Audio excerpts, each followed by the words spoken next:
Kwa majina naitwa Costa Jimmy Kibonde, ni mwenyekiti pia wa taifa wa chama cha Makini. Hivyo basi, ahadi yangu kwa Watanzania, endapo watanichagua kuwa rais wa Jamhuri ya Muungano wa Tanzania, mimi na chama changu tumejipanga kuwahudumia kikamilifu. Nimeona niwe na mwanamama ambaye ndio mgombea mwenza. Imani yangu kwangu ni kwamba akina mama wanaweza, si lazima wawezeshwe, bali wanaweza, na ndio maana imenisukuma kumteua mgombea mwenza mwanamke. Ahadi yangu kwa Watanzania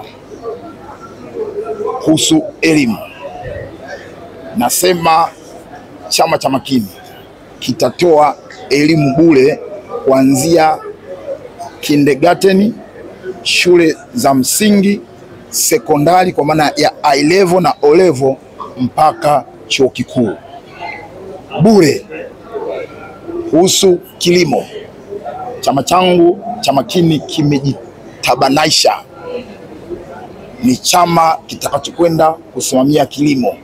Ahadi yangu kwa Watanzania vijana ambayo wamekuwa ni nguvu kazi kubwa katika nchi yetu, ahadi yangu kwao kuhusu kilimo, kila kijana Mtanzania aliyefikisha umri wa miaka 21, nikipata uraisi nitampa ekari 5 kwa ajili ya kwenda kujiendeleza kiuchumi.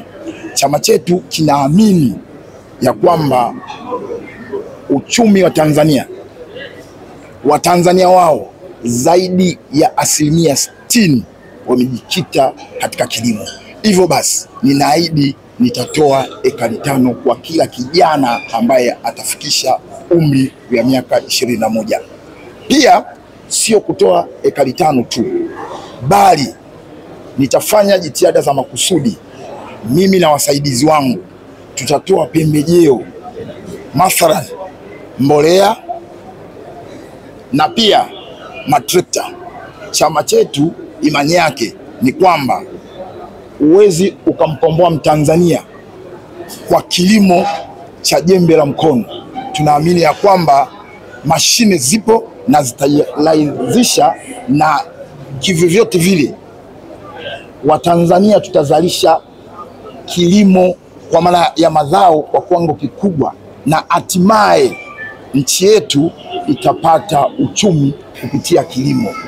Hivyo basi, serikali yangu imejiandaa kikamilifu kutafuta soko la mazao. Tunaamini ya kwamba mazao mengi yanapotea. Kwa hiyo tumejiandaa kikamilifu kwa ajili ya kufanya mageuzi makubwa sana ya viwanda, na serikali yangu hatutakubali zao lolote likaozea shambani, bali tutakuwa tuna viwanda vya kutosha ambavyo vile viwanda malighafi zake zitatoka kwenye kilimo ambacho kitalimwa nchini Tanzania. Masuala ya afya, mimi kama mgombea, na endapo Watanzania watanichagua, nitaanzisha bima ya afya, ambayo bima hiyo moja kwa moja nitaita Makini Care. Kwa kila Mtanzania ambaye atazaliwa siku ya kwanza atapata bima ya afya, na hiyo bima itaitwa Makini Care. Kuhusu michezo, chama changu kimejiandaa kikamilifu. Serikali ya sasa inasema ina goli la mama. Mimi chama changu nitaweka mazingira rafiki kwa wanamichezo wote. Kila aina ya michezo iliyopo nchini Tanzania, serikali yangu itawaangalia kwa kiwango cha hali ya juu, na serikali yangu inaamini ya kwamba michezo ni sehemu ya afya. Hivyo basi, hatutawaacha nyuma vijana wetu wanaoshughulika na masuala mazima yanayohusiana na michezo ya kila aina. Kwa majina naitwa Aza Haji Suleiman, ni naibu katibu mkuu chama cha Makini visiwani Zanzibar. Leo katika mkutano mkuu maalum ambao umekuja kuteua viongozi watakaoingia katika nafasi ya kugombea, nashukuru nimepata bahati ya kuteuliwa kama ni mgombea mwenza. Kitu cha kwanza, naahidi kusimamia sera ya chama changu. Hiki ndio kitu cha kwanza ambacho kitakuwa ni mwongozo katika safari yangu. Lakini pia nitashajihisha wanawake wenzangu katika kusimamia ama kuingia katika ngazi tofauti za uongozi ili tuweze kufikia malengo ambayo serikali imejiwekea, kwa sababu tumekuwa wakina mama tuna changamoto moja mbili, tunashindwa kuweza kusimamia majukumu ya familia, lakini upande wa pili kuingia katika mambo ya kijamii. Leo na naamini nitashirikiana na mwenzangu hapa katika upeperusha bendera yetu na kufikia malengo ambayo ni kuingia katika uchaguzi mkuu pamoja na kupata ushindi ambao ni matarajio yetu. Sisti Nyahoza ni msajili msaidizi wa vyama vya siasa. Tumekuja kuhudhuria mkutano mkuu maalum wa demokrasia Makini, ambapo leo wamefanya zoezi la kuteua mgombea rais wa Jamhuri ya Muungano wa Tanzania na mgombea urais wa Zanzibar.